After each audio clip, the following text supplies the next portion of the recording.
मेरे प्रिय आत्मन,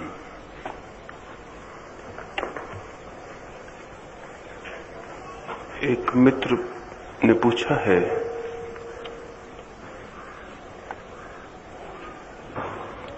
ध्यान या साधना से मृत्यु पर विजय मिल सकती है, तो क्या वही स्थिति निद्रा में नहीं होती है? और यदि होती है तो निद्रा से मृत्यु पर विजय क्यों नहीं मिल सकती? पहली बात तो ये समझ लेना जरूरी है कि मृत्यु पर विजय मिल सकती है, इसका ये अर्थ नहीं है कि मृत्यु है और हम उसे जीत लेंगे।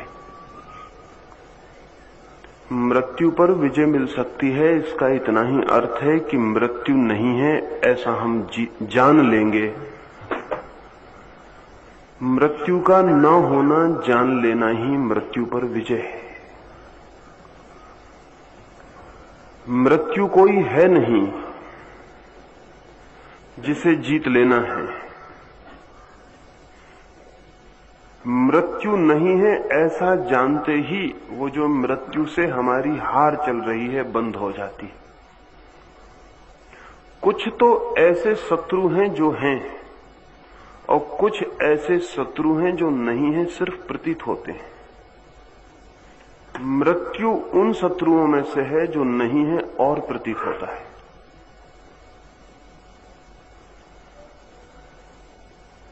इसलिए विजय का अर्थ ऐसा नहीं ले लेना कि कोई मृत्यु कहीं है और उसे हम जीत लेंगे। जैसे कोई आदमी अपनी छाया से लड़ने लगे और पागल हो जाए और फिर हम उसे कहें कि गौर से देखो छाया है ही नहीं, और वो छाया को देखे और हंसने लगे और जाने कि मैंने छाया को अब जीत लिया। छाया को जीतने का केवल इतना ही अर्थ है कि छाया इतनी भी न थी कि उससे लड़ा जाए। जो लड़ेगा वो पागल हो जाएगा, जो मृत्यु से लड़ेगा वो हार जाएगा, और जो मृत्यु को जान लेगा वो जीत जाएगा। इसका दूसरा मतलब ये भी हुआ कि अगर मृत्यु नहीं है तो वस्तुतः हम कभी मरते ही नहीं हैं, चाहे हम जानते हो और चाहे न जानते हो। ऐसा नहीं है कि दुनिया में दो तरह के लोग हैं, एक वे जो मरते हैं और एक वे जो नहीं मरते। ऐसा नहीं है। दुनिया में कोई भी कभी नहीं मरता है, लेकिन दुनिया में दो तरह के लोग हैं, एक वे जो जानते हैं कि नहीं मरते हैं और एक वे जो नहीं जानते हैं। इतना ही फर्क है। निद्रा में भी हम वहीं पहुंचते हैं जहां ध्यान में पहुंचते हैं, लेकिन फर्क इतना है कि निद्रा में हम बेहोश होते हैं और ध्यान में हम जागृत होते हैं। अगर कोई निद्रा में भी जागृत होकर पहुंच जाए तो वही हो जाएगा जो ध्यान में होता है। जैसे किसी बगीचे में किसी आदमी को हम क्लोरोफॉर्म दे के ले जाएं, स्ट्रेचर पर रख के, बेहोश स्ट्रेचर पर बेहोश पड़ा आदमी है, उसको हम बगीचे में ले जाएं। फूल बगीचे में होंगे, कोई बेहोश आदमी की वजह से फूल मिट नहीं जाएंगे। हवाएं होंगी, सुगंध होगी, सूरज निकला होगा, पक्षी गीत गाते होंगे, लेकिन उस आदमी को कुछ भी पता नहीं चलेगा।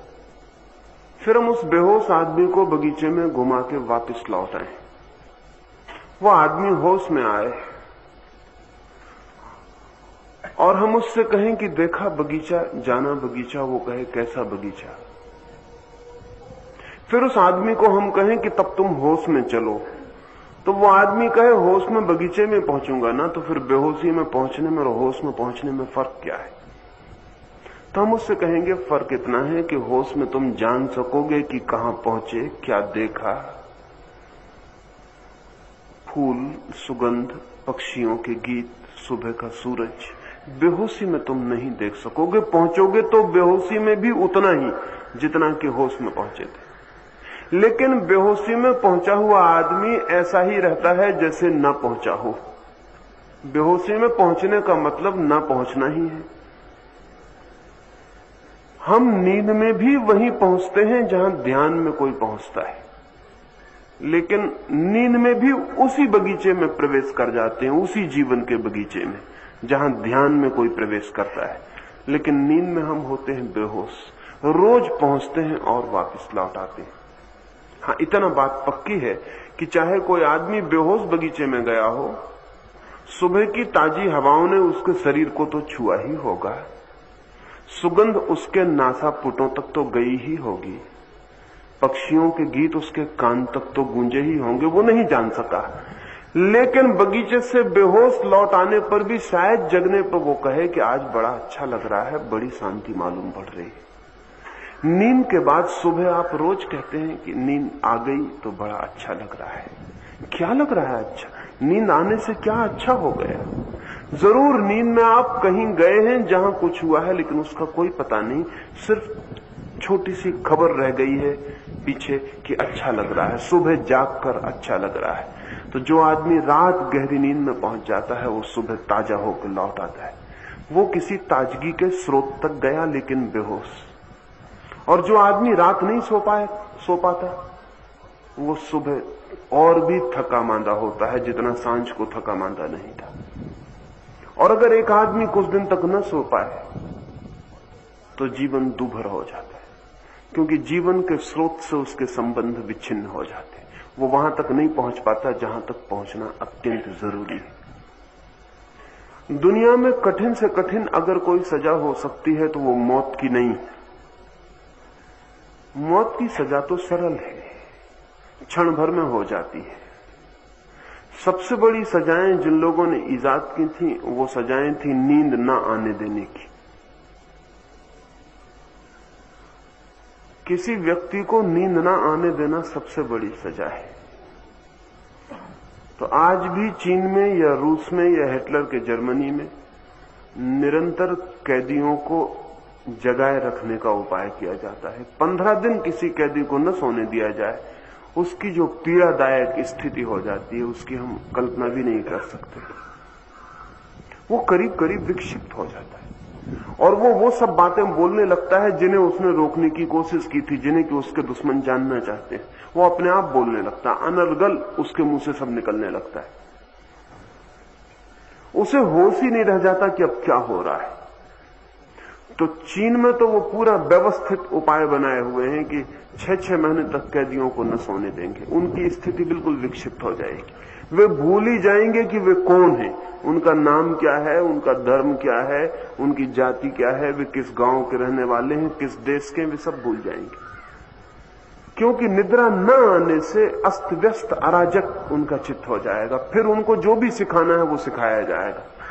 तो अमेरिका के जो सैनिक कोरिया के युद्ध में रूस में पड़ गए, चीन में पकड़ गए थे, उन सबको उन्होंने जगह जगह के ऐसी हालत कर दी कि जब वे वापस लौटे तो वे अमेरिका को गाली देते हुए लौटे और कम्युनिज्म की प्रशंसा करते हुए लौटे, क्योंकि उनको पहले सोने नहीं दिया गया। इसके बाद जब उनका चित्त अस्त व्यस्त हो गया तब उनको कम्युनिज्म का दिन रात पाठ पढ़ाया गया। पहले उनकी आइडेंटिटी, वो कौन है, इसको अस्त व्यस्त कर दिया, फिर उनको बताया कि तुम कौन हो, उनको बताया कि तुम तो कम्युनिस्ट हो। वो बेचारे यही सीख के वापस लौटे। हैरान उन सैनिकों को देख के अमेरिका के मनोवैज्ञानिक हुए कि इनको क्या हो गया है। नींद न आने दी जाए तो व्यक्ति अपने जीवन स्रोत से असंबंधित हो जाता है।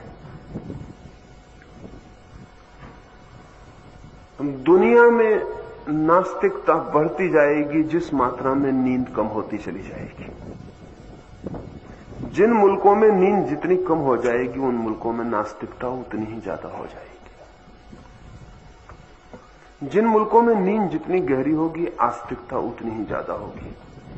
लेकिन ये आस्तिकता नास्तिकता बिल्कुल अनजानी है, परिचित नहीं है, बेहोशी की है। क्योंकि जो आदमी गहरा सोता है वो दिन भर शांति से जीता भी है, और जो आदमी गहरा नहीं सोता वो दिन भर बेचैन और परेशान जीता है। बेचैन और परेशान मन ईश्वर को स्वीकार करने की किस हालत में व्यवस्था बनाए। पीड़ित, अतृप्त, क्रोध से भरा मन इंकार करता है, अस्वीकार करता है। पश्चिम में जो निरंतर बढ़ती हुई नास्तिकता है, उसके बुनियाद में विज्ञान नहीं है, उसके बुनियाद में नींद का अस्त व्यस्त हो जाना है। आज न्यूयॉर्क में 30% लोग हैं कम जो बिना दवा लिए नहीं सो सकते हैं।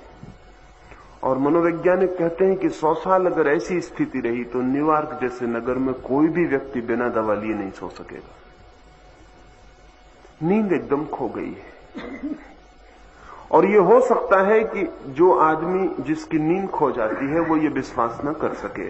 अगर आप वो आपसे पूछे कि आप कैसे सोते हैं, आपके सोने की तरकीब क्या है, और आप कहें कि कोई तरकीब नहीं, मैं तो बिस्तर पर सिर रखता हूं और सो जाता हूं, तरकीब है ही नहीं। सोने की कोई तरकीब है आपके पास? बस सिर रखते हैं और सो जाते हैं। तो वो कहे क्यों झूठ बोलते हैं, असंभव है ये बात। जरूर कोई तरकीब होगी जो मुझे पता नहीं, क्योंकि सिर तो मैं भी रखता हूं तकिए पर, लेकिन सो नहीं पाता हूं। तो झूठ कहते हैं आप। और एक वक्त आ सकता है, आज से 1000-2000 वर्ष बाद, भगवान न करे ऐसा वक्त आए, लेकिन लगता है ऐसा वक्त आ जाएगा जबकि स्वाभाविक नींद सभी की खो गई होगी। और तब लोग ये विश्वास न कर सकेंगे कि आज से 1000-2000 साल पहले लोग बस रात को बिस्तर पर सिर रखते थे और सो जाते थे। और वो कहेंगे कि ये कपोल कल्पित पुराण की बातें मालूम पड़ती हैं, ये बातें सच नहीं, ये हो ही नहीं सकता। क्योंकि जो हमें नहीं होता है वो किसी को कैसे हो सकता है, यही कठिनाई है। मैं आपको ये इसलिए कह रहा हूं कि आज से 3 या 4000 वर्ष पहले लोग इसी तरह आंख बंद करते थे और ध्यान में चले जाते थे। जितनी सरलता से आज आप सो जाते हैं और 2000 वर्ष बाद या आज भी न्यूयॉर्क में सोना मुश्किल है, बंबई में भी मुश्किल होता चला जा रहा है। आज नहीं कल द्वारका में भी मुश्किल होगा। ये वक्त के फासले की बात है और कोई कठिनाई नहीं है इसमें। तो आज हम विश्वास नहीं कर सकते हैं कि जमाना ऐसा भी रहा होगा कि आदमी ने सोचा कि ध्यान में जाऊं, बैठा, आंख बंद की और ध्यान में चला। हम कहेंगे ये कैसे हो सकता है, क्योंकि हम भी तो आंख बंद करके बैठते हैं, कहीं नहीं जाते, विचार तो चक्कर ही लगाए रहते, हम तो जा ही नहीं पाते। ध्यान भी प्रकृति के निकट आदमी के लिए इतना ही सरल था जितनी नींद प्रकृति के निकट जो आदमी है उसको सरल है। पहले ध्यान गया, अब नींद जाएगी, क्योंकि पहले वे चीजें जाती हैं जो चेतन है, फिर वे चीजें जाती हैं जो अचेतन है। और जिस ध्यान चला गया तो दुनिया करीब करीब अधार्मिक हो गई है, और नींद चली जाएगी तो दुनिया पूरी तरह अधार्मिक हो जाएगी। नींद से रिक्त पृथ्वी पर धर्म की कोई संभावना नहीं रह जाने वाली। लेकिन आप कभी सोच ही नहीं सकते कि नींद से इतना संबंध हो सकता है। नींद से इतने गहरे संबंध हैं जिनका हिसाब लगाना मुश्किल है। व्यक्ति कैसा सोता है इस पर पूरा निर्भर है कि वो कैसा जिएगा। अगर वो नहीं सो पाता है तो उसका सारा जीवन अस्त व्यस्त हो जाएगा, सारे जीवन के संबंध उलझ जाएंगे, सब विषाक्त हो जाएगा, सब क्रोध से भर जाएगा। और अगर व्यक्ति गहरा सोता है तो उसके जीवन में एक ताजगी, एक शांति, एक आनंद का भाव बहता रहेगा। उसके संबंध में, उसके प्रेम में, उसकी सारी चीजों में एक शांति बनी रहेगी। लेकिन अगर नींद खो गई तो उसका परिवार, उसकी पत्नी, उसका पति, उसका बेटा, उसकी मां, उसका पिता, उसका शिक्षक, विद्यार्थी, सब अस्त व्यस्त हो जाएंगे। क्योंकि नींद हमें अचेतन में वहां ले जाती है जहां हम परमात्मा के भीतर डूब जाते हैं। ज्यादा देर को नहीं डूबते। स्वस्थ से स्वस्थ आदमी भी सिर्फ गहरे में 10 मिनट के लिए पहुंचता है पूरी रात की 8 घंटे की नींद में। 10 मिनट के लिए ऐसा क्षण आता है जब आप पूरी तरह डूब जाते हैं, जब सपना भी नहीं होता है। जब तक सपना चल रहा है तब तक नींद पूरी नहीं है, तब तक जागने और नींद के बीच में आप भटक रहे हैं। सपना जो है वो अर्ध निद्रा, अर्ध जागृत स्थिति है। सपने का मतलब है कि आंख तो बंद है लेकिन आप सो नहीं गए। बाहर की दुनिया के प्रभाव अभी काम कर रहे हैं। दिन में जिनसे मिले थे अभी रात में भी सपने में उनसे मिलना जारी है। सपना बीच की जगह है, और हम में से बहुत लोग नींद से तो टूट गए हैं, सपने में ही है, नींद तक पहुंचते ही नहीं। ये दूसरी बात है कि सुबह आपको याद न रह जाता हो कि रात भर सपना देखा। लेकिन अभी अमेरिका में उन्होंने कोई 10 बड़े प्रयोगशालाएं स्थापित की, जिनमें कोई 1000 आदमी आज 10 वर्षों से निरंतर प्रयोगशालाओं में सो रहे हैं जाके रात। उनका अध्ययन किया जा रहा है कि नींद क्या है। अमेरिका की उत्सुकता इस समय नींद में इतनी है, और इसलिए ध्यान में भी है। इसलिए कोई महेश योगी या कोई भी जाके, जिनका ध्यान से कोई भी संबंध नहीं, वो लोग भी जाके अमेरिका में कुछ भी ट्रिक्स की बातें कर दें कि राम राम राम राम जपो, तो लाखों लोग सुनने को उत्सुक है। वो नींद टूट गई है, इसलिए वो ध्यान में भी उत्सुक है। वो सोचते हैं शायद इससे भी नींद आ जाए, शांति आ जाए। इसलिए ध्यान उनको एक तरह का ट्रैंकुलाइजर से ज्यादा नहीं है। जब विवेकानंद ने पहली दफा अमेरिका में ध्यान की बात की, तो एक डॉक्टर ने आकर विवेकानंद को कहा कि मुझे तो आपके ध्यान से बड़ा आनंद आया, ये तो बिल्कुल नॉन मेडिसिनल ट्रैंकुलाइजर है, बिना दवा की नींद की दवा, नॉन मेडिसिनल ट्रैंकुलाइजर। दवा भी नहीं है और नींद भी आ जाती, तो बहुत ही अच्छा है। अमेरिका में जो आपके योगियों का प्रभाव पड़ रहा है, उसका कारण योगी नहीं है, उसका कारण वहां नींद का खो जाना, और कोई कारण नहीं। वहां नींद एकदम खराब हो गई, और नींद खराब हो गई तो पूरा जीवन बोझिल और उदास और तनाव से भर गया। इसलिए ट्रैंकुलाइजर्स का निरंतर बढ़ता हुआ रूप सामने आ रहा है। किसी तरह नींद कैसे लाई जा सके। करोड़ों अरबों रुपयों का ट्रैंकुलाइजर अमेरिका खर्च कर रहा है प्रतिवर्ष। 10 बड़ी लेबोरेटरीज बना के वहां 1000 लोगों को निरंतर सुलाया जा रहा है, सोने के पैसे दिए जा रहे हैं। सोने का रात भर का उनको पैसा होता है, क्योंकि रात भर उनकी नींद को कई तरह की तकलीफें दी जाती हैं। सब तरफ इलेक्ट्रोड लगे रहते हैं बिजली के, पूरे हजारों वायर लगे रहते हैं शरीर में, सब तरफ से जांच चलती रहती है कि उनके भीतर क्या हो रहा है। एक सबसे अद्भुत जो घटना उन प्रयोगों में आई है वो ये है कि करीब करीब आदमी रात भर सपने देखता है। वो आदमी भी जो सुबह कहता है कि मैंने कोई सपना नहीं देखा। फर्क स्मृति का है। जो आदमी कहता है सुबह कि मैंने सपना देखा, उसकी स्मृति थोड़ी ठीक है, और जो आदमी कहता है मैंने सपना रात नहीं देखा, उसकी स्मृति थोड़ी कमजोर है। और कोई फर्क नहीं, सारे लोग रात भर सपना देख रहे हैं। हाँ, यह अनुभव हुआ है कि 10 मिनट के लिए पूर्ण स्वस्थ आदमी सपने से मुक्त हो जाते हैं। और सपने अब जांचे जा सकते हैं, क्योंकि हमारे मस्तिष्क की जो नसें हैं वो चलती रहती हैं। जब सपना बंद होता है तो वो बंद हो जाती है। उनके बंद हो जाने से मशीन खबर दे देती है कि गैप आ गया, अब ये आदमी सपना भी नहीं देख रहा है, ये भीतर विचार भी नहीं कर रहा है, सपना भी नहीं देख रहा है, ये आदमी कहीं खो गया। तो ये बड़े मजे की बात है कि वो जो यंत्रों की उन्होंने जांच पड़ताल की है, उस जांच पड़ताल से तब तक तो पता चलता है कि आदमी क्या कर रहा है जब तक सपने चलते हैं। जैसे ही सपने गए कि मशीन गैप बता देती कि अब गैप हो गया, आदमी कहां गया पता नहीं। आप सुन रहे हैं, नींद का मतलब है कि आदमी कहीं ऐसी जगह चला जाता है कि मशीन नहीं पकड़ पाती। उसी गैप में आदमी परमात्मा में प्रवेश कर जाता है। वो जो अंतराल बीच का जो खाली जगह है, जो मशीन नहीं पकड़ती, मशीन इतनी खबर देती है कि यहां तक पकड़ा, फिर इसके बाद घुप आदमी कहीं खो गया। फिर 10 मिनट के बाद पकड़ शुरू होगी। 10 मिनट आदमी कहां था ये बताना मुश्किल है। इसलिए आज अमेरिका का मनोवैज्ञानिक कहता है कि नींद सबसे बड़ा रहस्य, और नींद सबसे बड़ा रहस्य, असल में परमात्मा के बाद नींद ही रहस्य है, और कोई रहस्य नहीं है। सबसे ज्यादा मिस्टीरियस। आप रोज सोते हैं लेकिन आपको कुछ भी पता नहीं कि नींद क्या है। जिंदगी भर से सो रहे हैं लेकिन इससे कोई फर्क नहीं पड़ता। ये मत सोचना कि हम जिंदगी भर से सो रहे हैं तो हमको पता है कि नींद क्या है। नींद का बिल्कुल आपको पता नहीं, क्योंकि नींद तब होती तब आप नहीं होते। ध्यान रखना, जब तक नींद नहीं होती तब तक आप होते हैं। इसलिए आपको वहीं तक पता है जहां तक मशीन को पता है। जहां तक मशीन बताती है कि हां अभी सपना चल रहा है, वहां तक आपको भी पता हो सकता है, क्योंकि उस गैप में, उस रिक्त स्थान में जहां मशीन चुप हो जाती है और कह देती बस हमारे बस के बाहर हो गई ये बात, या आदमी कहीं चला गया जहां हम नहीं पहुंचते, वहां आप भी नहीं पहुंचते, क्योंकि आप भी एक मशीन से ज्यादा नहीं। उस गैप में आप भी नहीं पहुंचते। इसलिए नींद एक रहस्य है जहां हमारी कोई पहुंच नहीं। इसलिए नहीं है कि हम ही मिट जाते हैं तभी नींद आती है, और इसलिए जितना अहंकार बढ़ता जाता है उतनी नींद कम होती चली जाती।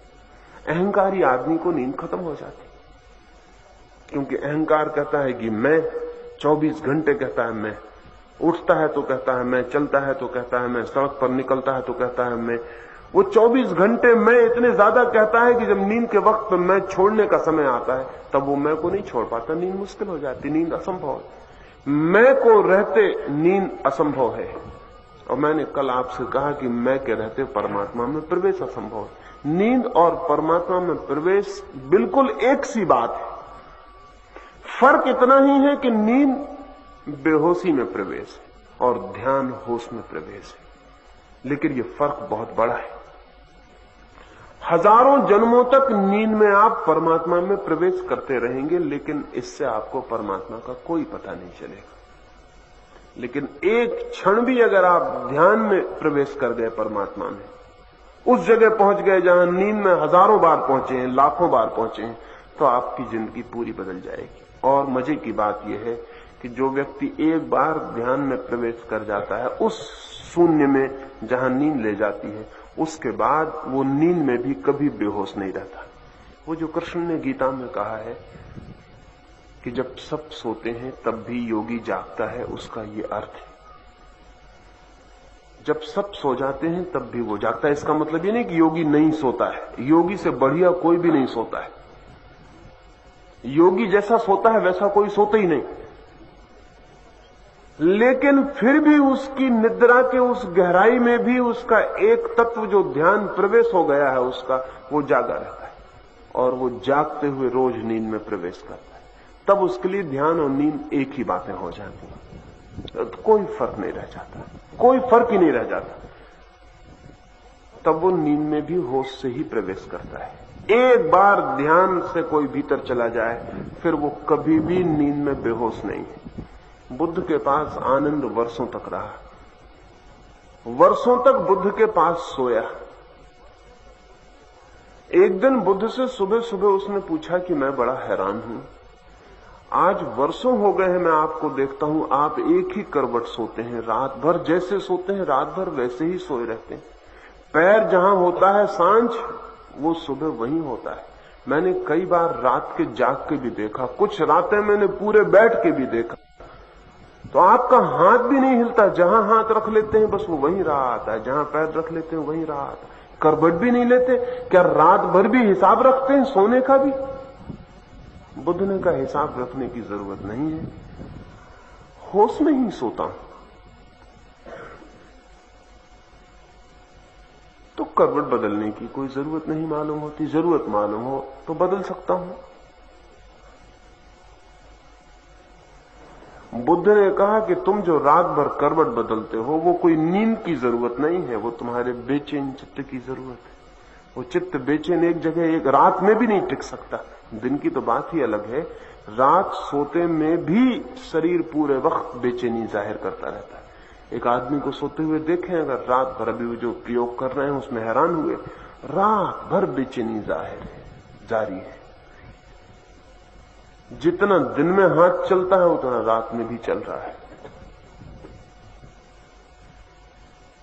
रात में भी जैसे कोई दिन में दौड़ता हो तो सांस भर जाए, ऐसा सपने में दौड़ना चल रहा है, सांस भर जाती, थक जाता आदमी। दिन में भी लड़ रहा है, रात में भी लड़ रहा है, दिन में भी क्रोध कर रहा है, रात में भी क्रोध कर रहा है, दिन में भी वासना से भरा है, रात भी वासना से भरा है। दिन और रात में कोई बुनियादी फर्क नहीं है, सिर्फ इतना है कि थक के पड़ा हुआ है, बेहोश हो गया है, बाकी सब चल रहा है। बुद्ध ने कहा कि मुझे बदलना हो तो बदल लूं, लेकिन कोई जरूरत नहीं है तो। पर हमें ख्याल नहीं। देखिए एक आदमी कुर्सी पे बैठा है तो पूरे वक्त टांगे हिला रहा है, कोई उससे पूछे ये टांगे किस लिए हिल रही, चलते वक्त हिले समझ में आता है, ये कुर्सी पे बैठ के टांगे क्यों हिल रही, वो कहते ही से बंद हो जाएगा एकदम, एक सेकंड नहीं हिलाएगा फिर, लेकिन बता नहीं सकेगा कि क्यों हिल रही। भीतर बेचैनी कप रही है, वो सब तरफ से सारे शरीर को कपा रही है। भीतर बेचैन चित्त है, वो एक क्षण एक स्थिति में नहीं रह सकता, पैर चलाएगा, सिर हिलाएगा, बैठे बैठे भी करवट बदलना चल रहा है। इसलिए तो 10 मिनट ध्यान में बैठना मुश्किल हो जाता है, क्योंकि 1000 शरीर के हिस्से कहने लगते हैं ये करो, पैर को यहां करो, सिर को यहां करो, इसको ऐसा करो, उसको वैसा करो। वो तो पूरे वक्त करवाते रहते हैं, हमको ख्याल नहीं, लेकिन ध्यान में हम ख्याल से बैठते हैं तो मालूम होता है ये शरीर कैसा है कि एक सेकंड एक जगह नहीं रहना चाहता पूरे वक्त। वो मन की ही उलझन, तनाव, मन का ही उत्तेजना, मन की ही तरंगें शरीर तक प्रभावित होती। नींद में कोई 10 मिनट के लिए सब खो जाता है। वे 10 मिनट पूर्ण स्वस्थ और शांत आदमी को उपलब्ध होते हैं, सभी को नहीं। कोई 5 मिनट, कोई 4 मिनट, कोई 3 मिनट, कोई 2 मिनट, कोई 1 मिनट। अधिकतम लोगों को 2 मिनट, 1 मिनट उपलब्ध होता है। उतने ही 1 मिनट पर हम 24 घंटे चलाते हैं। वो 1 मिनट में जो रस मिल जाता है जड़ों में उतर के, और उससे ही हम 24 घंटे की जीवन को चला लेते हैं। उतनी देर में दिया जो तेल पा जाता है 24 घंटे जल लेता है। इसलिए तो दिया बहुत मंदा मंदा जलता है। उतना तेल ही नहीं इकट्ठा हो पाता जीवन का कि दिया तेजी से जल सके, कि दिया मसाल बन सके। वो नहीं हो पाता। ध्यान धीरे धीरे धीरे धीरे जीवन के स्रोत पर खड़ा कर देता है। फिर ऐसा नहीं है कि हम उसमें से चुल्लू भर भर के लाते हैं, फिर हम स्रोत में ही खड़े हो जाते हैं। फिर ऐसा नहीं है कि हम कोई तेल दिए में भरते हैं, फिर तो तेल का सागर ही उपलब्ध हो जाता है। फिर हम उसमें ही जीने लगते हैं। और वैसा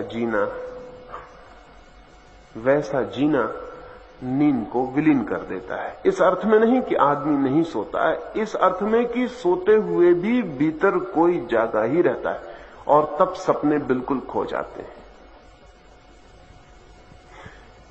योगस्थ व्यक्ति जागता है, सोता है, लेकिन सपने नहीं देखता। सपने बिल्कुल खो जाते हैं। और जब सपने खो जाते हैं तो विचार खो जाते हैं। जागरण में जिसे हम विचार कहते हैं उसे ही निद्रा में स्वप्न कहते हैं। स्वप्न और विचार में फर्क नहीं है, फर्क थोड़ा सा ही है। विचार थोड़े सभ्य हो गए सपने थोड़े आदिम, ओरिजिनल विचार है। असल में बच्चे या पुरानी आदिम जातियां चित्रों में ही सोच सकती हैं, शब्दों में नहीं। मनुष्य का पहला जो सोचना है वो चित्रों में ही होता है।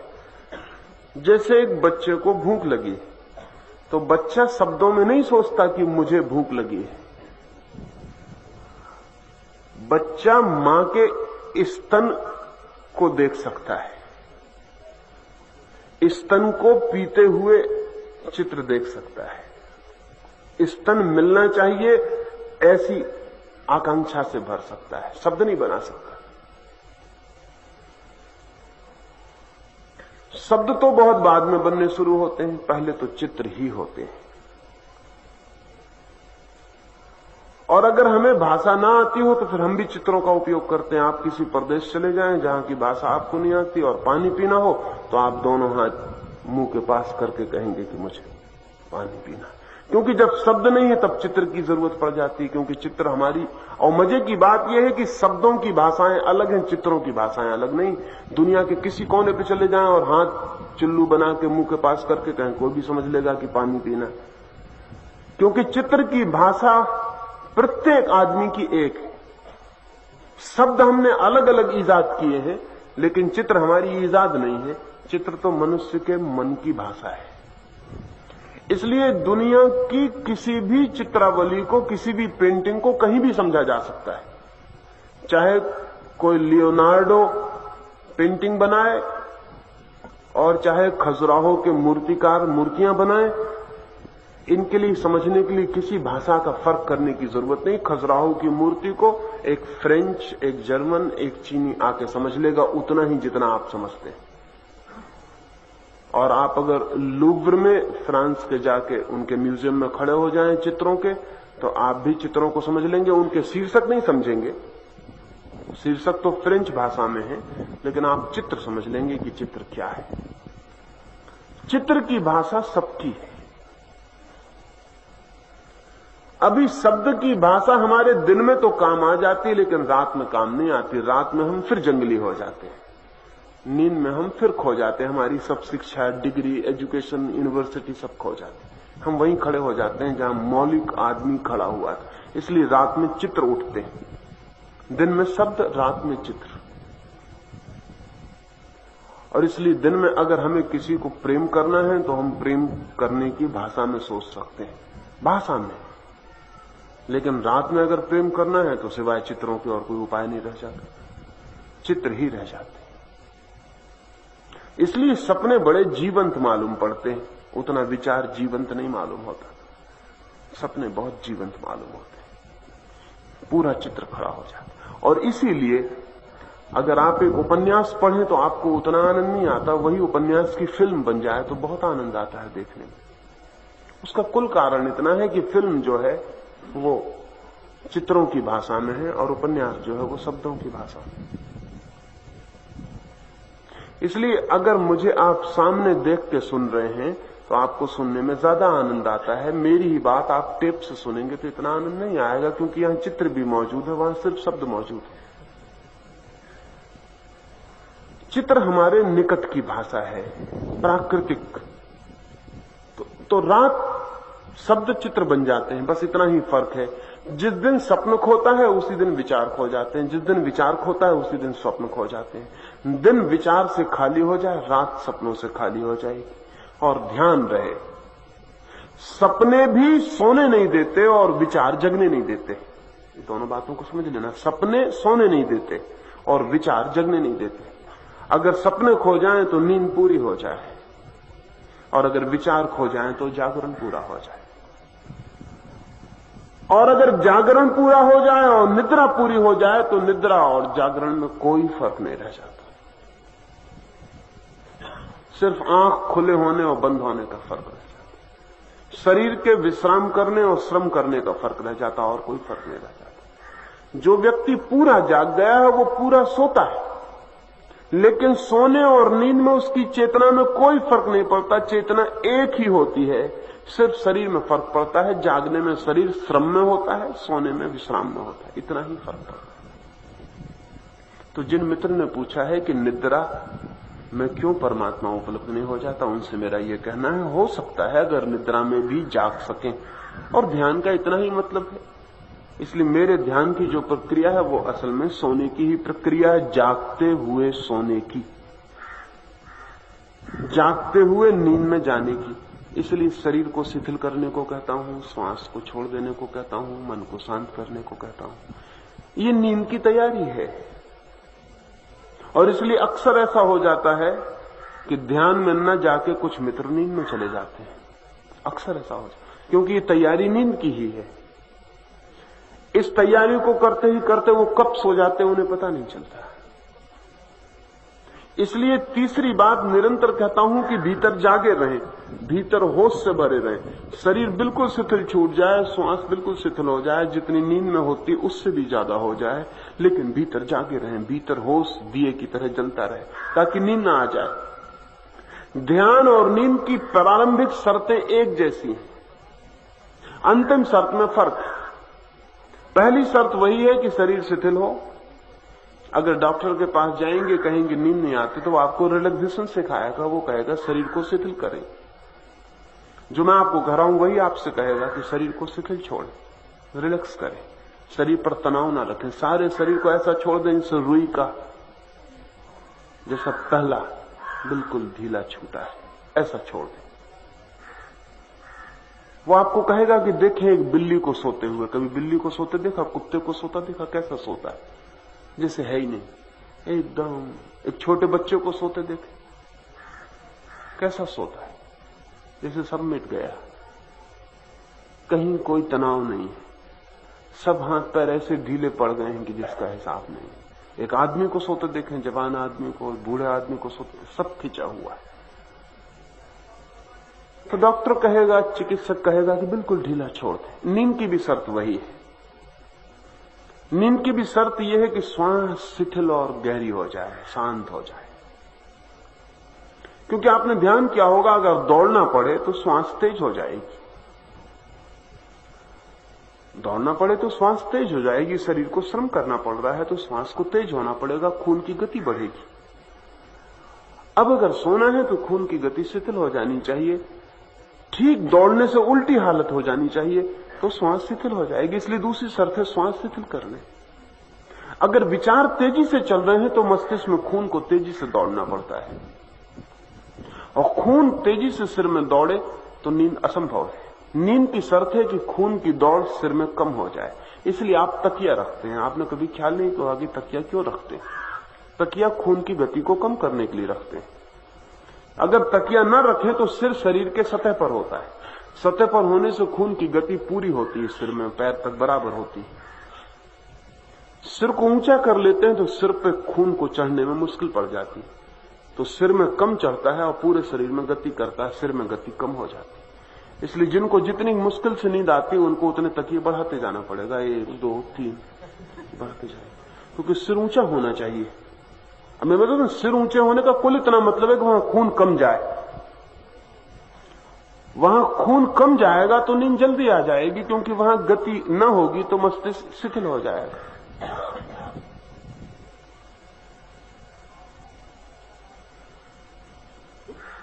अगर विचार तेजी से चलेंगे तो भी खून की गति होती रहेगी, क्योंकि विचार को चलने के लिए भी खून का ही वाहन पकड़ना पड़ता है। मस्तिष्क की नसें तेजी से चलती रहेंगी। कभी आपने देखा होगा, क्रोध में आ जाते हैं तो सब नसें फूल जाएंगी। वो फूल गई हैं इसलिए कि खून को इतनी तेजी से दौड़ना पड़ रहा है कि नसों की इतनी सामर्थ्य नहीं है इतनी तेजी से दौड़ाने की, इसलिए नसें फूल गई। इसलिए क्रोधी आदमी की नसें फूली हुई ही हो जाएंगी। शांत हो जाएगा, नसें कम हो जाएंगी, क्योंकि खून की गति कम हो जाएगी। आपने देखा होगा, क्रोध में चेहरा लाल हो जाएगा, आंखें लाल हो जाएंगी, उसका और कोई कारण नहीं, खून की गति तेज हो गई। विचार इतने तेजी से दौड़ रहे हैं कि खून को बहुत तेजी से दौड़ना पड़ता है, सांस तेज हो जाएगी। कभी जब वासना मन को पकड़ लेगी तो आप पाएंगे श्वास तेज हो जाएगी, एकदम तेज हो जाएगी। सेक्स श्वास को एकदम तेज कर देगा, खून को तेज कर देगा।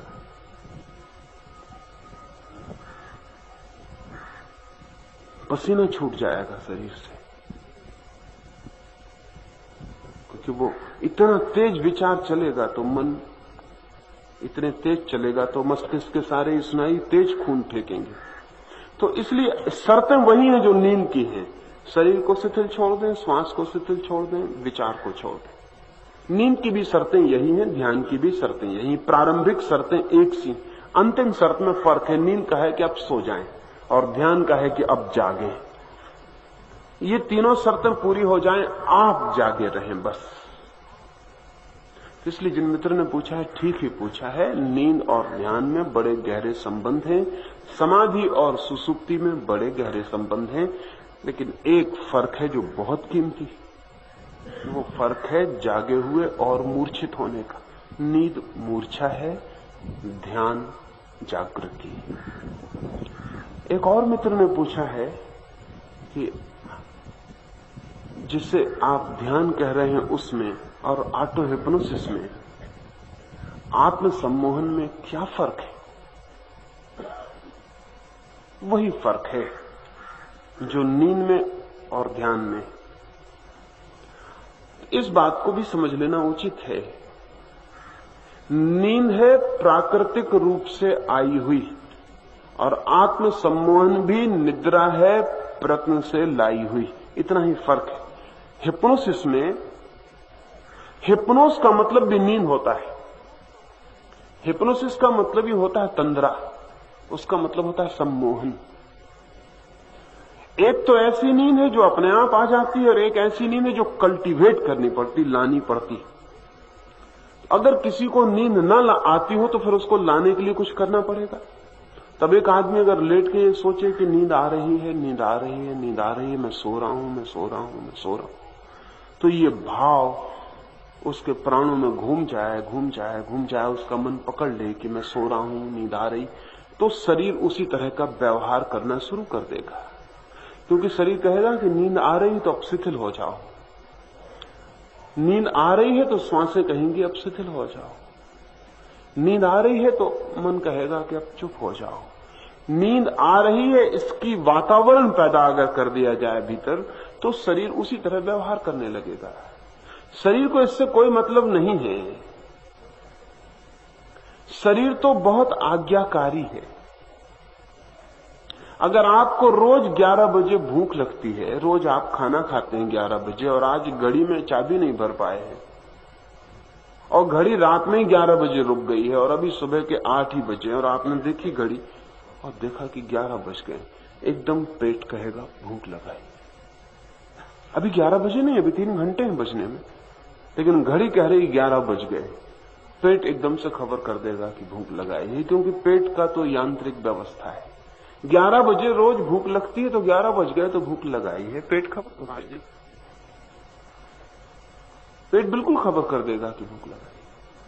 अगर रोज रात 12 बजे आप सोते हैं और अभी 10 ही बजे हैं और घड़ी ने 12 के घंटे बजा दिए, घड़ी के घंटे देख के आप फौरन पाएंगे कि 15 उतरनी शुरू हो गई, क्योंकि शरीर कहेगा कि 12 बज गए, अब सो जाना चाहिए।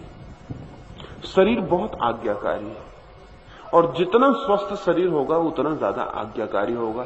स्वस्थ शरीर का मतलब ही ये होता है आज्ञाकारी शरीर। अस्वस्थ शरीर का मतलब होता है जिसने आज्ञा मानना छोड़ दिया। अस्वस्थ शरीर का और कोई मतलब नहीं होता, इतनी मतलब होता है कि आप आज्ञा देते हैं वो नहीं मानता। आप कहते हैं नींद आ रही, वो कहता कहां आ रही। आप कहते हैं भूख लगी, वो कहता बिल्कुल नहीं लगी। आज्ञा छोड़ दे वो शरीर अस्वस्थ हो जाता है, आज्ञा मान ले वो शरीर स्वस्थ है, क्योंकि वो हमारे अनुकूल चलता है, हमारे पीछे चलता है, छाया की तरह अनुगमन करता है। जब वो आज्ञा छोड़ देता है तो बड़ी मुश्किल खड़ी हो जाती है। तो हिप्नोसिस का मतलब, सम्मोहन का मतलब इतना है कि शरीर को आज्ञा देनी है और उसको आज्ञा में ले आना है। हमारी बहुत सी बीमारियां ऐसी हैं जो झूठी हैं, जो सच्ची नहीं है। 100 में से अंदाजन 50 बीमारियां बिल्कुल झूठी हैं। दुनिया में जो इतनी बीमारियां बढ़ती जाती हैं उसका कारण ये नहीं है कि बीमारियां बढ़ती जाती हैं, उसका कारण ये है कि आदमी का झूठ बढ़ता जाता है, तो झूठी बीमारियां बढ़ती चली जाती हैं। इसको ठीक से ख्याल में ले लें। ये तो रोज बीमारियां बढ़ रही हैं, इसका मतलब ही नहीं कि बीमारियां बढ़ती जाती हैं। बीमारियों को क्या मतलब है कि आप शिक्षित हो गए तो बीमारियां बढ़ जाएं, कि गरीबी कम हो गई तो बीमारियां बढ़ जाएं। कम होनी चाहिए बीमारियां, नहीं, आदमी की झूठ बोलने की क्षमता बढ़ती चली जाती है। तो आदमी दूसरों से झूठ नहीं बोलता, अपने से भी झूठ बोल लेता है, वो बीमारियां भी पैदा कर लेता है। अगर समझ लें कि एक आदमी को बाजार जाने में कठिनाई है, दिवाला निकलने के करीब है, और उसका मन ये मानने को राजी नहीं होता कि वो दिवालिया हो सकता है, और बाजार में जाने की हिम्मत नहीं होती, दुकान पे कैसे जाए, जो दिखता है वही पैसे मांगता है। अचानक वो आदमी पाएगा उसने उसको ऐसी बीमारी ने पकड़ लिया है जिसने उसे बिस्तर पर लगा दिया। ये क्रिएटेड बीमारी, ये उसके चित्त ने पैदा कर ली। इस बीमारी के पैदा होने से दोहरे फायदे हो गए। एक फायदा ये हो गया कि अब वो कह सकता है कि मैं बीमार हूं इसलिए नहीं आता हूं। उसने अपने को भी समझा लिया और दूसरों को भी समझा दिया। अब इस बीमारी को किसी इलाज से ठीक नहीं किया जा सकता, क्योंकि ये बीमारी होती तो इलाज काम करता, ये बीमारी नहीं है। इसलिए इसको जितना दवाइयां दी जाएंगी ये और बीमार पड़ता जाएगा। अगर कभी दवाइयां देने से आपकी बीमारी ठीक ना हो तो आप जान लेना कि बीमारी दवाइयों वाली नहीं है, बीमारी कहीं और है जिसका दवाई से कोई संबंध नहीं। आप दवाई को गाली देंगे और कहेंगे कि सब डॉक्टर मूर्ख हैं, इतना चिकित्सा कर रहे हो, मेरा इलाज नहीं होता, और आयुर्वेद से लेकर नेचुरोपैथी तक और एलोपैथी से होम्योपैथी तक चक्कर लगाएंगे, कहीं भी कुछ नहीं होगा। कोई डॉक्टर आपके काम नहीं पड़ सकता, क्योंकि डॉक्टर ऑथेंटिक बीमारी, प्रमाणिक बीमारी को ही ठीक कर सकता है। झूठी बीमारी पे उसका कोई बस नहीं है। और मजा यह है कि जो झूठी बीमारी है उसको पैदा आप करने में रसलीन है, आप चाहते हैं कि वो रहे। स्त्रियों की बीमारियां 50% से भी ऊपर झूठी है, क्योंकि स्त्रियों को बचपन से एक नुस्खा पता चल गया है कि जब वो बीमार होती हैं तभी प्रेम मिलता है, और कभी प्रेम मिलता ही नहीं। जब बीमार होती हैं तब पति दफ्तर छोड़ के उनके पास कुर्सी लगा के बैठ जाता है, मन में कितनी गालियां देता हो लेकिन बैठता है। और पति को जब भी उन्हें बिस्तर के पास बिठा रखना हो तब उनका बीमार हो जाना एकदम जरूरी है। इसलिए स्त्रियां बीमार ही रही आएंगी, कोई मौका ही नहीं जब वो बीमार ना हो, क्योंकि बीमारी में ही वो कब्जा कर लेती। सब पर हावी हो जाती है। बीमार आदमी घर भर का डिक्टेटर हो जाता है, बीमार आदमी तानाशाह हो जाता है। वो कहता है इस वक्त सब रेडियो बंद, तो सब रेडियो बंद करना पड़ता है। वो कहता है सब सो जाओ, तो सबको सोना पड़ता है। वो कहता है आज घर के बाहर कोई नहीं जाएगा, सब यहीं बैठा, सबको बैठना पड़ता है। तो तानाशाही प्रवृत्ति जितनी होगी उतना आदमी बीमारी खो जाएगा, क्योंकि बीमार आदमी को कौन दुखी करे। अब वो जो कहता है मान लो, जब ठीक हो जाएगा तब ठीक है, लेकिन बड़ा खतरा है, हम इस तरह उसकी बीमारी को उकसावा दे रहे हैं। अच्छा है कि पत्नी जब स्वस्थ हो तब पति पास बैठे, ये समझ में आता है। बीमार हो तब तो कृपा करके दफ्तर चला जाए, क्योंकि उसकी बीमारी को उकसावा ना दे। महंगा है ये। बच्चा जब बीमार पड़े तो मां को उसकी बहुत फिक्र नहीं करनी चाहिए, नहीं तो बच्चा जिंदगी भर जब भी फिक्र चाहेगा तभी बीमार पड़ेगा। जब बच्चा बीमार पड़े तब उसकी फिक्र कम कर देनी चाहिए एकदम, ताकि बीमारी और प्रेम में संबंध न जुड़ पाए, एसोसिएशन ना हो पाए। यानी बच्चों को ऐसा ना लगे कि जब मैं बीमार होता हूं तब मां को मेरे पैर दबाने पड़ते हैं, सिर दबाना पड़ता है। जब बच्चा खुश हो, प्रसन्न हो, तब उसके पैर दबाओ, सिर दबाओ, ताकि खुशी से प्रेम का संबंध जुड़े। हमने दुख से प्रेम का संबंध जोड़ा हुआ जो बहुत खतरनाक है। तब उसका मतलब यह है कि जब भी प्रेम की कमी होगी तब दुख बुलाओ, तो दुख आएगा तो प्रेम भी पीछे से आएगा। इसलिए जिनको भी प्रेम कम हो जाएगा वो बीमार हो जाएंगे, क्योंकि बीमारी से उनको फिर प्रेम मिलता है, लेकिन बीमारी से कभी प्रेम नहीं मिलता। ध्यान रहे, बीमारी से दया मिलती है, और दया बहुत अपमानजनक है, प्रेम बात और है, लेकिन वो हमारे ख्याल में नहीं है। तो मैं आपसे ये कह रहा हूं कि शरीर तो हमारे सुझाव पकड़ लेता है। अगर हमें बीमार होना है तो बेचारा शरीर बीमार हो जाता है। ऐसी बीमारियों को दूर करने के लिए हिप्नोसिस उपयोगी है, सम्मोहन उपयोगी है। उसका मतलब यह है कि झूठी बीमारी है, झूठी दवा से काम होगा, सच्ची दवा काम नहीं करेगी। तो अगर हमने मान लिया है कि हम बीमार हैं, तो अगर इससे विपरीत हम मानना शुरू कर दें कि हम बीमार नहीं हैं, तो बीमारी कट जाएगी, क्योंकि बीमारी हमारे मानने से पैदा हुई थी। इसलिए हिप्नोसिस बड़ी कीमती चीज है। और इस आज तो विकसित मुल्कों में ऐसा कोई बड़ा अस्पताल नहीं है जहां एक हिप्नोटिस्ट ना हो, जहां एक सम्मोहन करने वाला व्यक्ति ना हो। अमेरिका के या ब्रिटेन के बड़े अस्पतालों में डॉक्टरों के साथ एक हिप्नोटिस्ट भी रख दिया है, कि क्योंकि बीमारियां 50 ऐसी हैं जिनके लिए डॉक्टर बिल्कुल बेकार है, तो उनके लिए हिप्नोटिस्ट काम में आता है। वो उनको बेहोश करना सिखाता है कि तुम बेहोश हो जाओ और ये भाव करो कि तुम ठीक हो रहे हो, तुम ठीक हो रहे हो। क्या आपको पता है कि दुनिया में 100 सांपों में सिर्फ 97 सांप, 3% सांपों में जहर होता है, 97% सांपों में कोई जहर ही नहीं होता। लेकिन कोई भी सांप काटे आदमी मर जाएगा। बिना जहर वाले सांप से भी आदमी मर जाता है। इसलिए मंत्र तंत्र काम कर पाते हैं। मंत्र तंत्र यानी झूठी इलाज। अब एक आदमी को ऐसे सांप ने काटा है जिसमें जहर है ही नहीं। अब इसको सिर्फ इतना विश्वास दिलाना जरूरी है कि सांप उतर गया, बस काफी है, सांप उतर जाएगा, सांप चढ़ा ही नहीं। और अगर इसको यह विश्वास ना आए तो यह आदमी मर सकता है। अगर इसको यह पक्का बना रहे कि सांप ने मुझे काटा है तो ये मरेगा, सांप ने मुझे काटा है इससे मरेगा, सांप के काटने से नहीं। मैंने सुना है एक बार ऐसी घटना घटी कि एक आदमी एक सराय से गुजरा और रात उस सराय में उसने खाना खाया और सुबह चला गया, जल्दी उठ के चला गया। साल भर बाद वापस लौटा उस रास्ते से, उस सराय में ठहरा तो उस सराय के मालिक ने कहा, आप सकुशल हैं? हम तो बड़े डर गए थे। क्या हो गया? तो जिस रात आप यहां ठहरे थे जो खाना बना था उसमें एक सांप गिर गया। तो 4 आदमियों ने खाया, चारों मर गए। एक आप थे जो आप जल्दी उठ के चले गए, आपका हम बड़ी चिंतित थे, मगर आप जिंदा हैं। उस आदमी ने कहा सांप? अब वो आदमी वहीं गिर पड़ा और मर गया। साल भर बाद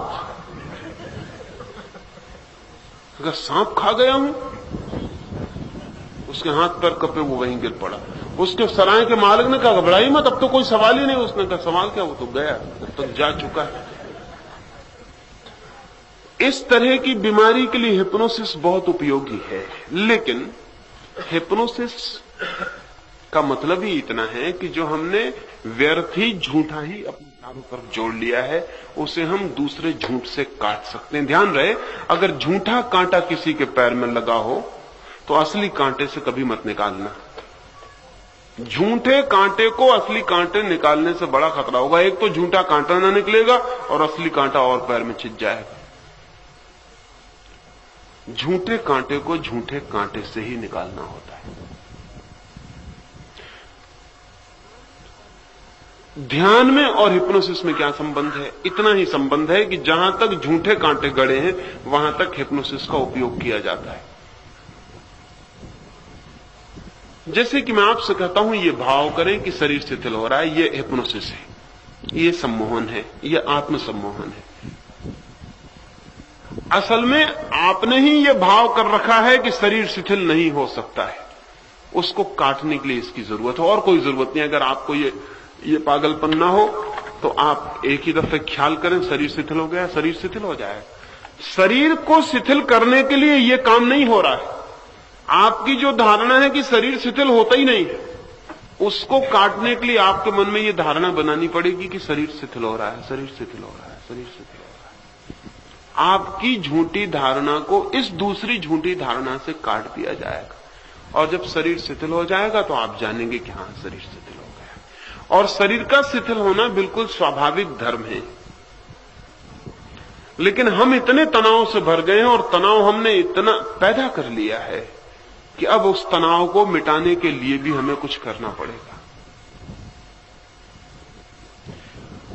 तो हिप्नोसिस का इतना उपयोग है। जो आप भाव करते हैं, शरीर शिथिल हो रहा है, श्वास शांत हो रही है, मन शांत हो रहा है, यह हिप्नोसिस है। लेकिन यहीं तक, इसके बाद ध्यान शुरू होता है। यहां तक ध्यान है ही नहीं। ध्यान इसके बाद शुरू होता है जब आप जागते, जब आप दृष्टा हो जाते, जब आप देखने लगते हैं कि हां, शरीर शिथिल पड़ा है, श्वास शांत चल रही है, विचार बंद हो गए या विचार चल रहे हैं। जब आप देखने लगते हैं, बस आप सिर्फ देखने लगते हैं, वो जो दृष्टा भाव है वही ध्यान है। उसके पहले तो हिप्नोसिस ही है।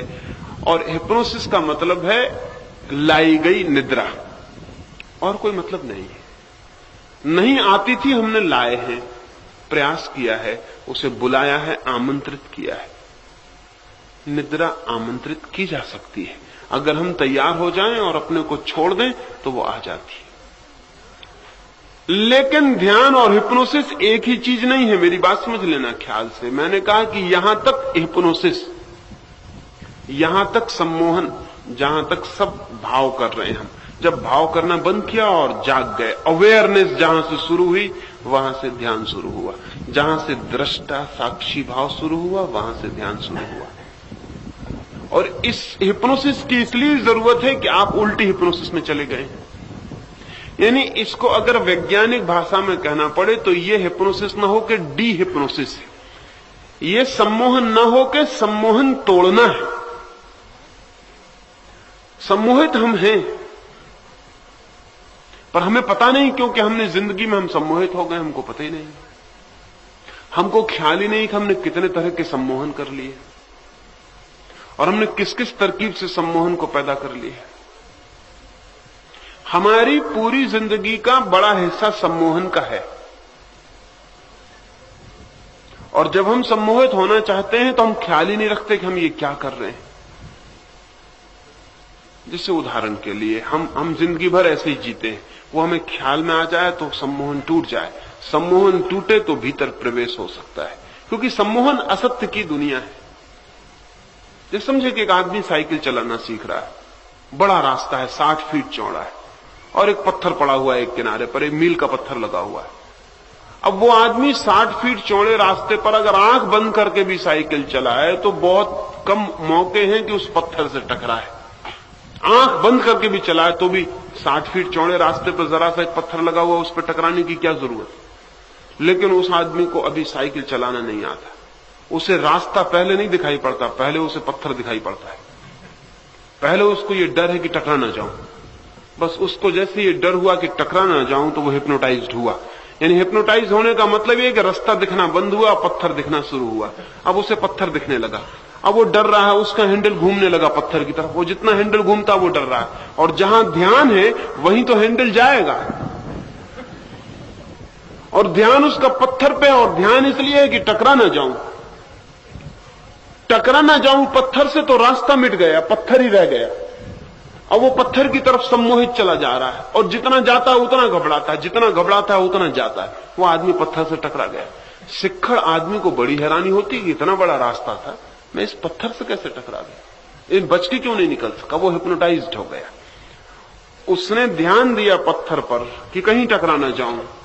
फिर पत्थर दिखाई पड़ने लगा। फिर जब पत्थर दिखाई पड़ने लगा तो हाथ ने वहीं मोड़ दिया, क्योंकि शरीर उसी तरफ जाता है जहां ध्यान जाता है। शरीर वहीं चला जाता है जहां ध्यान जाता है। शरीर तो अनुगामी है ध्यान का। अब वो चल पड़ा और जितना वो डरा उतने ही पत्थर का ध्यान रखना पड़ा कि कहीं टकरा ना जाऊं, तो पत्थर को देखता रहूं। और जिसको उसने देखा उससे वो हिप्नोटाइज्ड हो गया, सम्मोहित हो गया, वो चला गया, वो पत्थर से टकरा गया। तो जिंदगी में जिन भूलों से हम बहुत सचेत होकर बचना चाहते हैं, अक्सर उन्हीं से टकरा जाएंगे, उनसे हम सम्मोहित हो जाएंगे। एक आदमी क्रोध से डरता है कि कहीं क्रोध ना आ जाए, और वो दिन में 24 घंटे में 24 बार पाएगा कि क्रोध आ गया। और जितना वो डरेगा कि क्रोध ना आ जाए, क्रोध पर सम्मोहित हो जाएगा और फिर 24 घंटे क्रोध खोजने लगेगा। जो आदमी स्त्री से डरेगा कि कोई सुंदर स्त्री न दिखाई पड़ जाए, नहीं तो वासना उठाएगी, उसको 24 घंटे सुंदर स्त्रियां दिखाई पड़ेंगी। धीरे धीरे कुरूप स्त्रियां भी सुंदर हो जाएंगी। धीरे धीरे पुरुष भी स्त्रियां मालूम होने लगेंगी। पीछे से कोई साधु दिख जाए तो वो चक्कर लगा के देख के आएगा कि कौन है। बड़े बाल हो तो उसको शक हो जाएगी कहीं स्त्री तो नहीं। फिर उसको चित्रों में भी स्त्रियां दिखाई पड़ने लगेंगी। एक पोस्टर लगा हुआ, वो उससे भी सम्मोहित हो जाएगा। पोस्टर पे क्या है, सिर्फ कुछ रंग फेंका हुआ है, लेकिन पोस्टर भी सम्मोहित कर लेगा। वो एक नंगी चित्र को उठा के भी गीता में छुपा के, कुरान में छुपा के एक नंगे चित्र को देखेगा स्त्री के, और सोचेगा भी नहीं कि सिर्फ रेखाएं खींची हैं, इसमें इतना सम्मोहित क्यों हुआ जा रहा है। वो स्त्री से बचना चाहा है, वो घबरा गया है। अब स्त्री के सिवाय उसे कोई दिखाई ही नहीं पड़ता। अब वो मंदिर में चला जाए, मस्जिद में चला जाए, कहीं भी चला जाए, स्त्री ही दिखाई पड़ती। ये भी सम्मोहित। तो जो समाज सेक्स विरोधी होगा वो समाज सेक्सुअल हो जाता है। जो समाज काम विरोधी होगा, जो कहेगा, काम की निंदा करेगा, उस समाज का पूरा चित्त कामुक हो जाएगा, क्योंकि जिसकी वो निंदा करेगा उससे सम्मोहित हो जाएगा, उस पर ध्यान चला जाएगा। जितना ब्रह्मचर्य की बातें होंगी उतने ही गंदे और व्यभिचारी लोग उस समाज में पैदा होंगे, क्योंकि वो ब्रह्मचर्य की अति चर्चा कामुकता पर चित्त को केंद्रित कर देती है। ये सब हमारी हिप्नोसिस है और हम इनमें जी रहे हैं। सारी दुनिया इनमें उलझी हुई है और इसको तोड़ना मुश्किल पड़ता है, क्योंकि तोड़ने के लिए हम जो करते हैं उससे हिप्नोसिस बढ़ती। इसी तरह हमने बहुत सी जिंदगी के न मालूम क्या क्या हिप्नोसिस बना रखी है और उनको हम पैदा किए चले जाते हैं और फिर उन्हीं में जीते रहते हैं। इनको तोड़ना जरूरी है ताकि हम जाग सकें, मगर तोड़ने के लिए भी, चूंकि ये झूठा सब जाल है, ठीक झूठे कांटे ही खोजने पड़ते हैं। इसलिए सब साधना एक अर्थ में झूठ को निकालने के लिए है और इसलिए झूठ है। सब साधना, सब मेथड, दुनिया भर में सब प्रयोग जिनसे हम परमात्मा की तरफ जाने की कोशिश करते हैं, झूठे हैं, क्योंकि परमात्मा से दूर हम कभी गए ही नहीं, सिर्फ हम ख्याल में चले गए। जैसे एक आदमी रात सोए द्वारका में और सपने में कलकत्ता पहुंच जाए। अब वो घबराने लगे रात में कि मेरी तो पत्नी बीमार है घर पर और मुझे तो द्वारका पहुंचना है और मैं कलकत्ता आ गया, मैं किस ट्रेन से जाऊं, किस टाइम टेबल को देखूं, किस हवाई जहाज को पकड़ूं, किस बस को पकड़ूं, कैसे जाऊं। पूछने लगे लोगों से कि मैं द्वारका कैसे जाऊं। तो अगर कोई उसको बताए कि तुम फला फला स्टेशन जाकर ट्रेन पकड़ लो, तो वो मुश्किल में पड़ जाएगा, क्योंकि पहली तो बात यह है कि वो कलकत्ते में नहीं है। कलकत्ते में होता तो ट्रेन पकड़ के द्वारका आ सकता था। वो कलकत्ते गए ही नहीं है कभी, सिर्फ कलकत्ता पहुंच गया है सपने में, कल्पना में, हिप्नोसिस में। तो उसको जो भी रास्ता बताया जाएगा वो सब मुश्किल में डाल देने वाला है।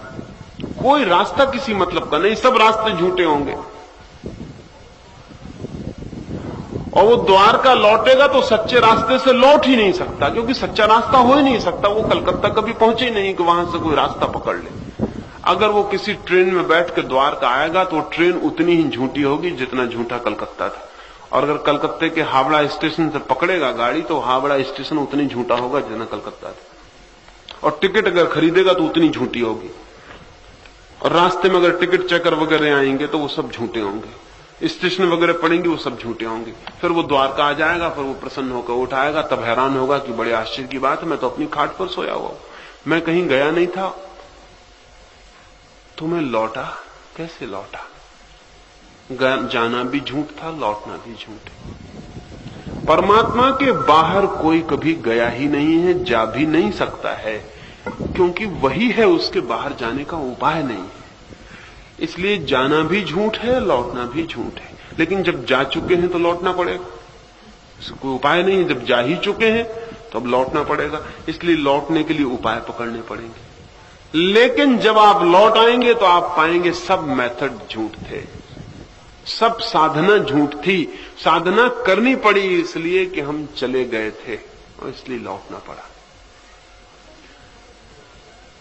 अगर ये समझ में आ जाए तो शायद कुछ भी ना करना पड़े, आप अचानक पाएं कि लौट गए हैं। लेकिन ये समझ में आना मुश्किल है, क्योंकि आप पहुंच गए हैं। आप कहते हैं कि वो तो आप ठीक कहते हैं, लेकिन कलकत्ते में हूं मैं, लौटूं कैसे, ये बताइए। अभी एक मित्र ने और पूछा हुआ है कि क्या आपको ईश्वर मिल गया है? अब वो इसी तरह की बात पूछ रहे हैं। मैं उनसे पूछता हूं, क्या आपको ईश्वर खो गया है? अगर मैं कहूं मिल गया है तो मैंने ये मान लिया कि वो खो गया था। वो मिला ही हुआ है। जब हमें लगता है खो गया है तब भी मिला हुआ है, तब भी सिर्फ हम एक सम्मोहन में खो गए हैं और लगता है खो गया है। इसलिए जो आदमी कहे कि हां मुझे ईश्वर मिल गया है, वो आदमी अभी गलती में है। अभी उसको ये ख्याल समझ में नहीं आया कि वो खोया ही नहीं था। इसलिए जो जान लेते हैं वो ऐसा नहीं कहेंगे कि ईश्वर मिल गया है, वो ये कहेंगे उसे खोया ही नहीं था। जिस दिन बुद्ध को ज्ञान हुआ और गांव के लोग इकट्ठे हो गए और उन्होंने पूछा आपको क्या मिल गया है? बुद्ध ने कहा मिला कुछ भी नहीं, जो खोया ही नहीं था वही दिखाई पड़ गया है। जो खोया ही नहीं था, जो प्राप्त ही था वही प्राप्त हो गया है। तो गांव के लोगों ने कहा मतलब कुछ फायदा नहीं हुआ, क्योंकि बेकार मेहनत गई। बुद्ध ने कहा उस अर्थ में कोई फायदा नहीं हुआ, लेकिन अब मेहनत करने की कोई जरूरत न रह गई, इतना फायदा हो गया। उस अर्थ में कोई फायदा न हुआ, लेकिन अब मेहनत करने की जरूरत न रह गई। अब मैं कभी खोजने न जाऊंगा, अब मैं कभी कुछ पाने न निकलूंगा, अब मैं किसी यात्रा पर न जाऊंगा, बस इतना फायदा हो गया। क्योंकि अब मैं जानता हूं कि जहां हूं वही हूं सदा से। सिर्फ सपने में हम बाहर चले जाते हैं, कहीं और चले जाते हैं जहां हम नहीं हैं। इसलिए सब धर्म एक अर्थ में झूठ है।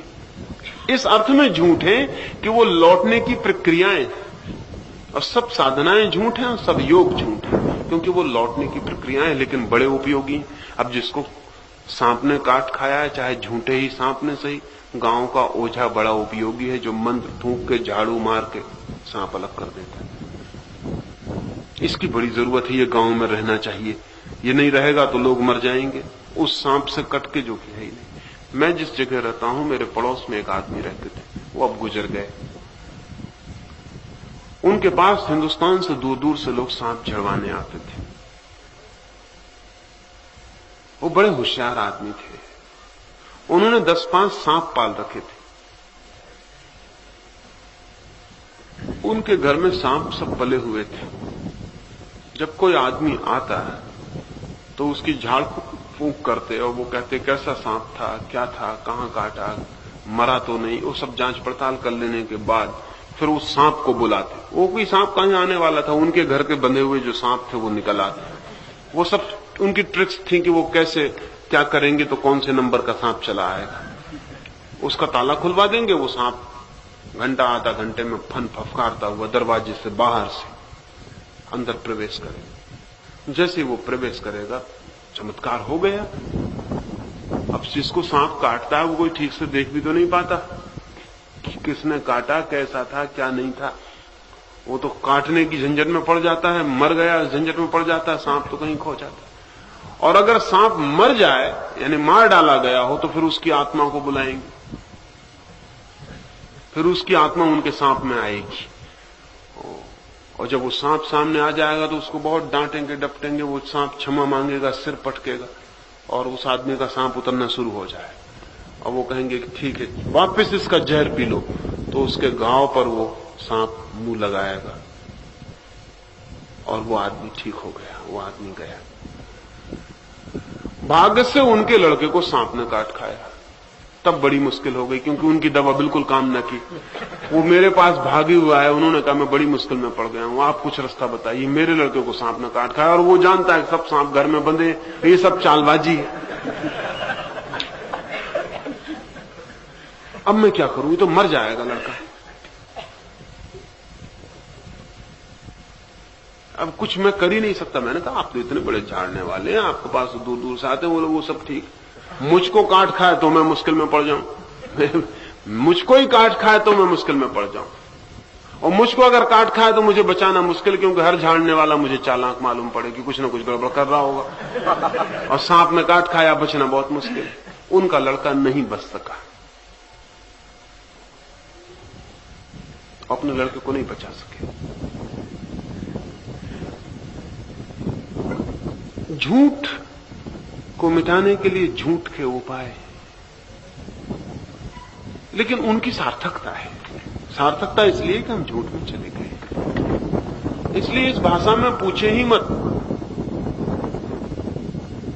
सम्मोहन ही है शुरू में, तो प्रारंभिक चरण सम्मोहन के निद्रा के ही है, अंतिम चरण ही ध्यान का है, वही कीमती है। लेकिन उसके लिए ये भूमिका अत्यंत आवश्यक है। जिस झूठ में आप चले गए हैं वहां से लौट आना आवश्यक है। और इस भाषा में भी कभी मत पूछें कि ईश्वर मिल गया है कि नहीं मिल गया, ये बात ही गलत है।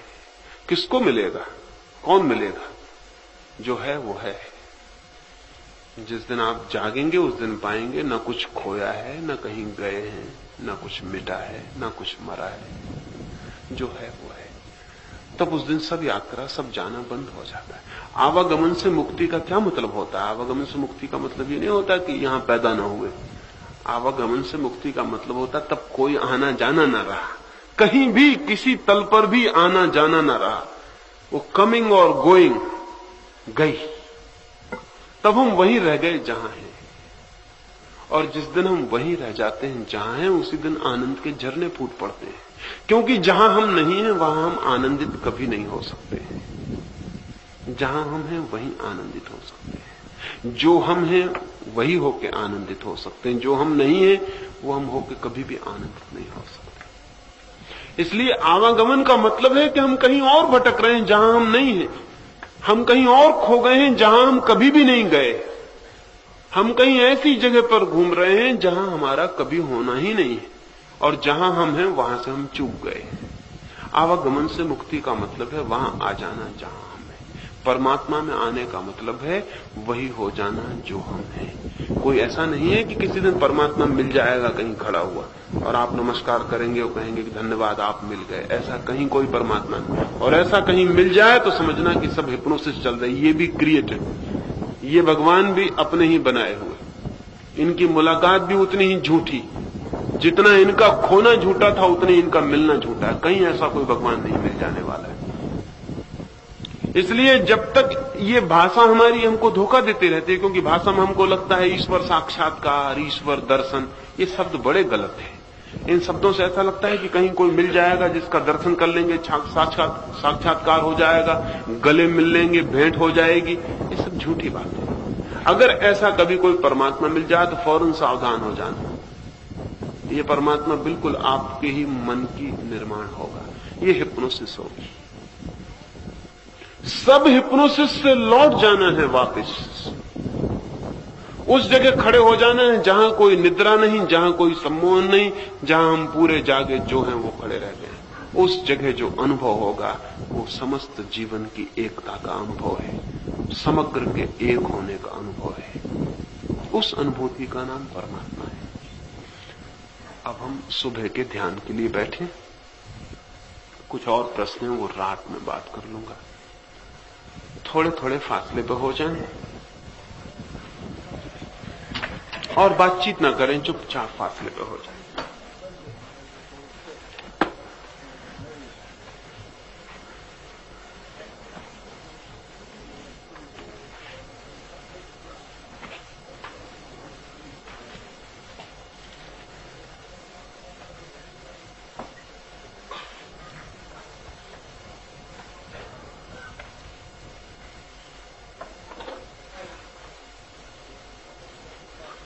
हाँ, जगह बना लें, जिन्हें लेटना हो वो लेट जाएं, वो लेटने लायक जगह बना लें।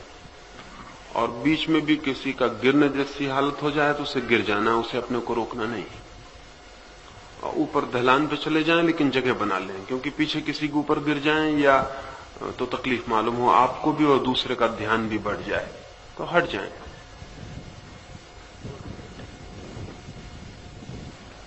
नीचे आ जाए,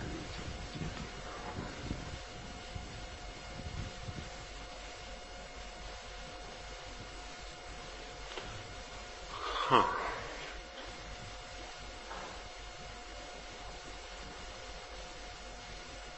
आंख बंद कर लें। कोई बच्चे बात नहीं करेंगे और चुपचाप बैठेंगे 10 मिनट। आंख बंद कर लें।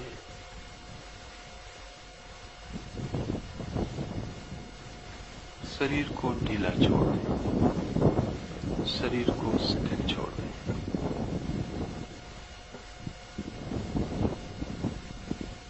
शरीर को बिल्कुल ढीला छोड़ दें, जैसे शरीर में कोई प्राण है। सारी शक्ति को भीतर चले जाने दें। शक्ति शरीर की भीतर जा रही है, भीतर बही जा रही है, भीतर हम सिकुड़े जा रहे हैं और शरीर एक खोल की तरह बाहर टंगा रह जाएगा, चाहे गिर जाए चाहे अटका रह जाए, लेकिन बाहर एक कपड़े की खोल की तरह रह जाएगा। भीतर सरक जाएं और शरीर को शिथिल छोड़ दें। फिर मैं सुझाव देता हूं, मेरे साथ अनुभव करें। अनुभव करें, शरीर शिथिल हो रहा है, शरीर शिथिल हो रहा है, शरीर शिथिल हो रहा है। भाव करें और शरीर को बिल्कुल ढीला छोड़ दें। शरीर बिल्कुल आज्ञाकारी है। जब पूरा भाव करेंगे शरीर एकदम मुर्दा हो जाएगा। भाव करें, शरीर शिथिल हो रहा है, शरीर शिथिल हो रहा है, शरीर शिथिल हो रहा है, शरीर शिथिल हो रहा है। शरीर बिल्कुल शिथिल होता जा रहा है। छोड़ दें, सारी पकड़ छोड़ दें।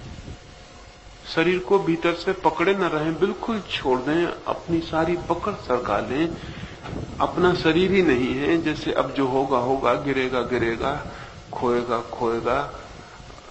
बिल्कुल हट जाएं पीछे, भाव को हटा लें। शरीर शिथिल हो रहा है, शरीर शिथिल हो रहा है, शरीर शिथिल हो रहा है, शरीर शिथिल हो रहा है, शरीर शिथिल हो रहा है, शरीर शिथिल हो रहा है। शरीर शिथिल हो गया है, छोड़ दें। शरीर पर सब पकड़ छोड़ दें, गिरे गिर जाए। शरीर शिथिल हो गया है, जैसे बिल्कुल मुर्दा हो गया, जैसे बिल्कुल मृत हो गया। मर ही जाएं, शरीर के तल पर बिल्कुल मर जाएं, जैसे शरीर गया। शरीर अब नहीं है, हम अलग हो गए हैं, हम दूर हट गए हैं।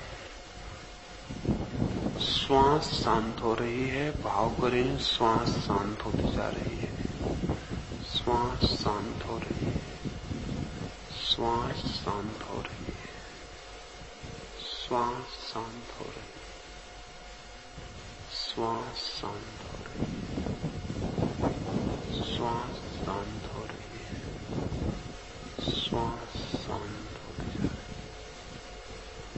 श्वास शांत होती जा रही है। छोड़ दें, श्वास को भी छोड़ दें और भीतर हट जाएं। श्वास शांत हो गई है, श्वास शांत हो गई है, श्वास शांत हो गई है,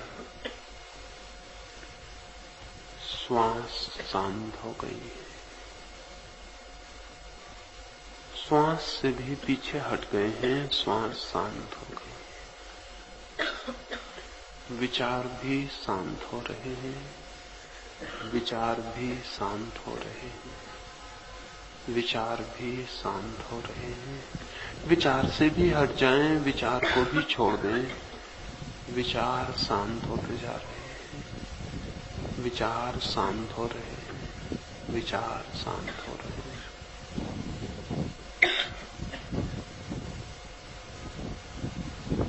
विचार शांत हो रहे हैं। विचार शांत हो रहे हैं।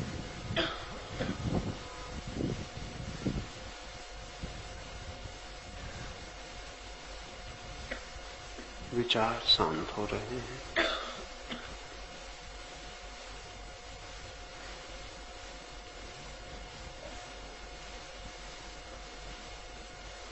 विचार भी छोड़ दें। विचार शांत हो रहे हैं।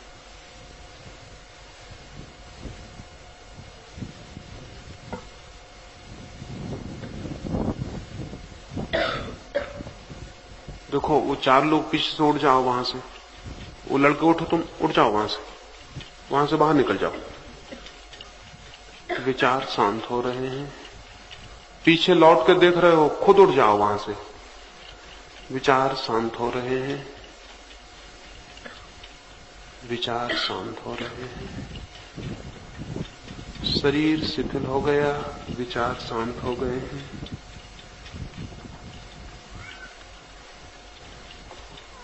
दस मिनट के लिए भीतर जागे हुए रह जाएं।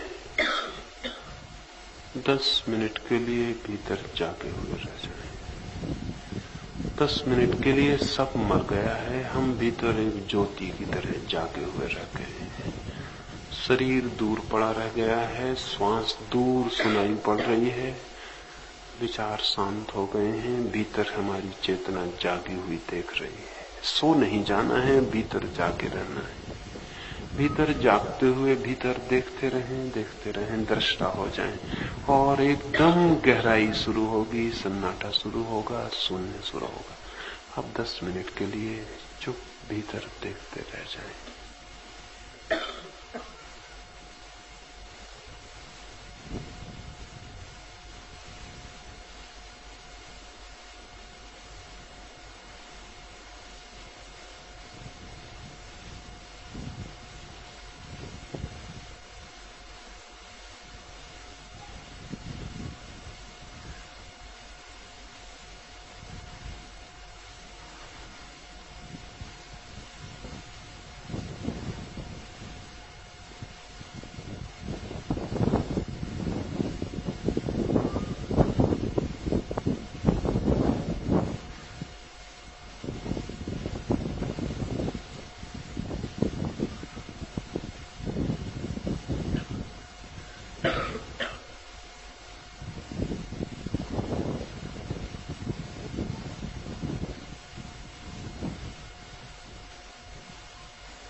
मन शांत हो गया है, मन बिल्कुल शांत हो गया है। और गहरे डूब जाएं, जैसे कोई गहरे कुएं में गिरता हो, गिरते जाएं। भीतर जागे रहें और शून्य होते चले जाएं। भीतर होश रखें, जागे रहें, देखते रहें। और सब मर गया है, शरीर बिल्कुल दूर रह गया है, श्वास दूर छूट गई, विचार खो गए हैं, हम ही रह गए हैं। बस जाके देखते रहें, मन और शून्य होता चला जाए।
मन शांत हो गया है, शून्य हो गया है। देखें, भीतर जागे रहें, एक ज्योति की तरह भीतर साक्षी बने रहें और धीरे धीरे स्वयं का होना भी मिट जाएगा, फिर कुछ भी न रह जाएगा। एक शून्य मात्र रह जाएगा, एक होश मात्र रह जाएगा। देखें, भीतर देखें और गहरे उतर जाएं।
मन बिल्कुल शून्य हो गया है। देखें, भीतर साक्षी बने रहें। मन बिल्कुल शून्य हो गया, मन शून्य हो गया, सब मिट गया, सब मर गया, सिर्फ वही रह गया जो अमृत है, सिर्फ वही रह गया जो अमृत है। सिर्फ चेतना मात्र रह गई, सब मिट गया, सब मर गया, सब समाप्त हो गया।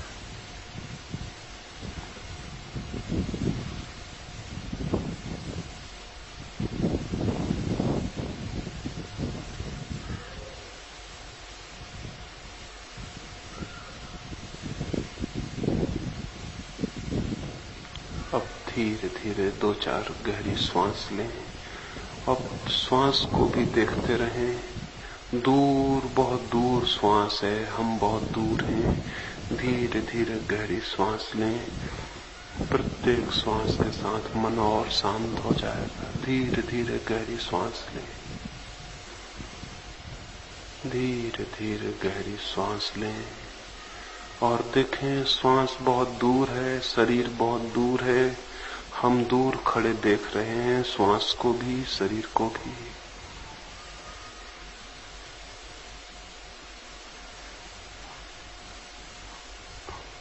धीरे धीरे गहरी श्वास लें और फिर आहिस्ता आहिस्ता आंख खोलें, वापस लौट आए। जो लोग गिर गए हैं वो धीरे धीरे गहरी श्वास लेंगे, फिर बहुत आहिस्ता से आंख खोलेंगे, फिर बहुत धीरे धीरे उठेंगे। उठते न बने एकदम से तो थोड़ी और गहरी श्वास लेंगे, फिर उठेंगे। फिर भी उठते न बने तो लेटे रहेंगे, जल्दी नहीं करेंगे, धीरे धीरे उठेंगे।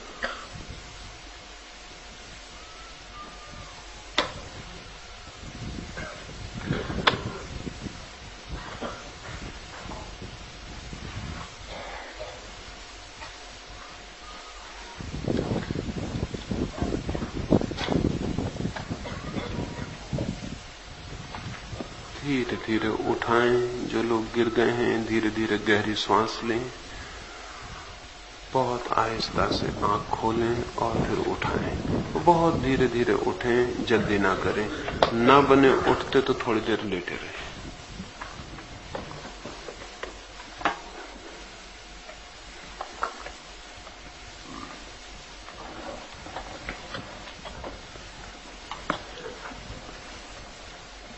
हमारी सुबह की बैठक पूरी हो गई।